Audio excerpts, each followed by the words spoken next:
حضرات گرامی، رمضان المبارک کا یہ مبارک و مسعود مہینہ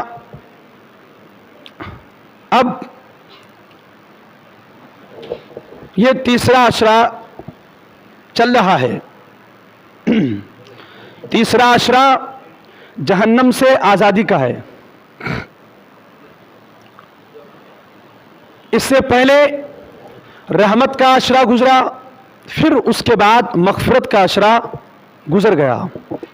اب یہ تیسرا عشرہ رمضان المبارک کا گزر رہا ہے۔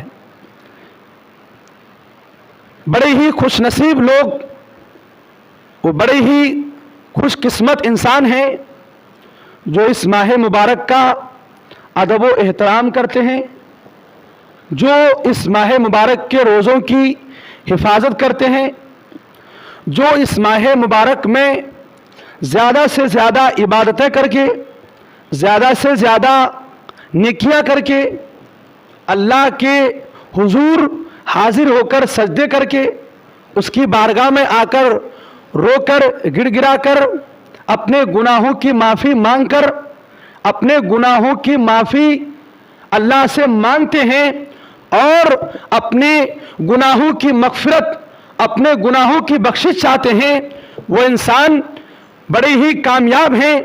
اللہ نے قرآن پاک میں اسی انسان کے بارے میں، ایسے ہی لوگوں کے بارے میں ارشاد فرماتا ہے قد افلح المؤمنون، کہ وہ بندے مومن مراد کو پہنچا، کہ جس مراد کے لیے، جس مقصد کے لیے یہ رمضان المبارک کا مہینہ آیا ہے، وہ بندہ مومن اگر ان کاموں کو کرتا ہے تو اللہ فرماتا ہے کہ وہ بندہ کامیاب ہوا، وہ بندہ اس مقصد میں کامیاب ہوا جس مقصد کے لیے رمضان المبارک اسے ملا۔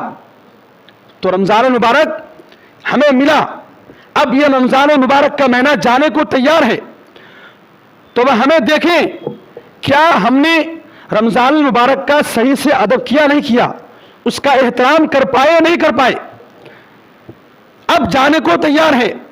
اب رمضان المبارک کے اس آخری عشرے میں مسلمانوں کا یہ حال ہے کہ اس آخری عشرے کو بھی، جو جہنم سے آزادی کا ہے، اس آخری عشرے کو بھی کھیل کود میں گزار دیتے ہیں، شاپنگ میں گزارتے ہیں، بازاروں میں گزارتے ہیں۔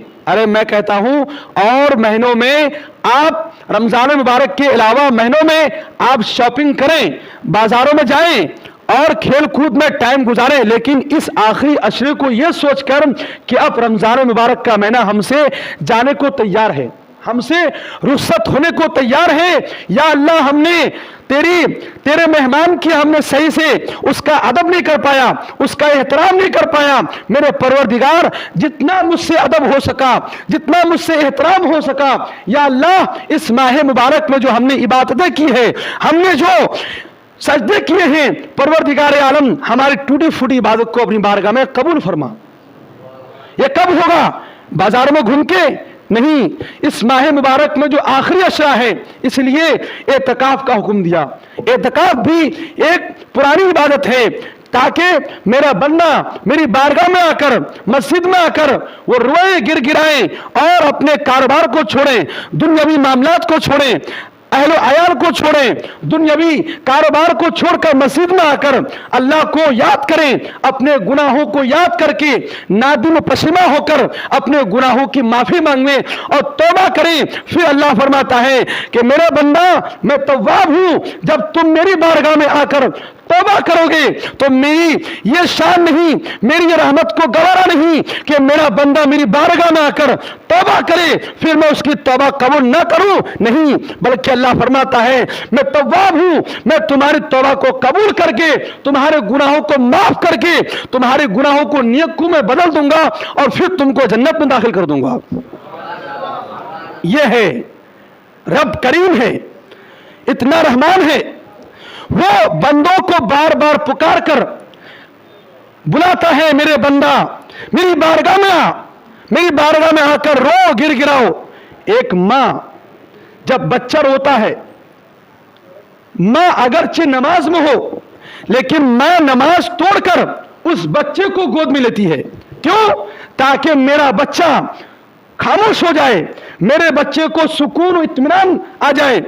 ان کا دل سکون ہو جائے. تو جب ایک ماں کی محبت کا، جب ایک ماں کی ممتا کا یہ عالم ہے کہ ایک بچے کو روتا ہوا دیکھ کر وہ نماز توڑ دے، تو میرا پروردگار تو 70 ماؤں سے زیادہ پیار کرتا ہے. تو وہ بندے کو کیوں جہنم میں ڈال سکتا ہے؟ وہ کیوں بندے کو جہنم میں ڈالے گا؟ نہیں، میرا پروردگار جو 70 ماؤں سے زیادہ پیار کرتا ہے، وہ بندے کو بار بار پکار کر کہہ رہا ہے، میرا بندہ میری بارگاہ میں آ. جس نے بھی میری بارگاہ میں آ کر توبہ کی ہے تو اس کی توبہ میں نے کبھی رد نہیں کی ہے، بلکہ اس کی توبہ کو میں نے قبول کر لیا ہے اور اس کے گناہوں کو معاف کر دیا ہے. سرکار فرماتے ہیں التائب من الذنب کمن لا ذنب لہ، کہ گناہوں سے توبہ کرنے والا انسان ایسا ہو جاتا ہے جیسا کہ اس نے گناہ کیا ہی نہیں. وہ بالکل پاک صاف ہو کر ایسا ہو جاتا ہے جیسے کہ ابھی ہی وہ ماں کے پیر سے پیدا ہوا. تو کیا آپ ان جیسی فضیلتوں سے محروم ہونا چاہتے ہیں؟ اس ماہ مبارک کا جو آخری عشرہ ہمیں چل رہا ہے، اس ماہ مبارک میں بھی آپ ایسے ہی کھیل کود کر زندگی گزارنا چاہتے ہیں؟ نہیں، طاق کراتے ہیں. کیوں ہے؟ تاکہ ہم شب بیداری کا ماحول پیدا کریں. اس طاق رات کو، شب قدر کو بھی آخری عشرے میں چھپا دیا. کیوں چھپایا؟ اس کا مقصد یہی ہے کہ بندہ میری بارگاہ میں آ کر روئے، گڑ گڑائے اور زیادہ سے زیادہ عبادتیں کریں.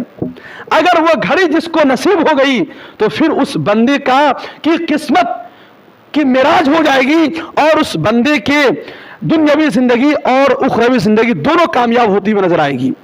یہ کب ہے؟ جب کہ آپ اس شب قدر جو ایک گھڑی کے لیے آتی ہے، وہ گھڑی کو تلاش کریں گے. کیا پتا کس کے نصیب میں ہو. اس لیے طاق رات جو ہمیں ملی ہے، 5 طاق راتیں، اس میں ہم شب بیداری کریں اور عبادتیں کریں. اگر خدا کی قسم وہ ایک گھڑی، ایک ساتھ، ایک لمحہ اگر مل گیا جس میں اللہ کا نور برستا ہے، اللہ کی رحمت اترتی ہے، اگر وہ آپ نے حاصل کر لی تو خدا کی قسم آپ کا دل اور آپ کا نور، آپ کے تمام تر دنیاوی مقاصد اور دنیاوی تمام تر معاملات کو اللہ آپ کے قبول فرمائے گا.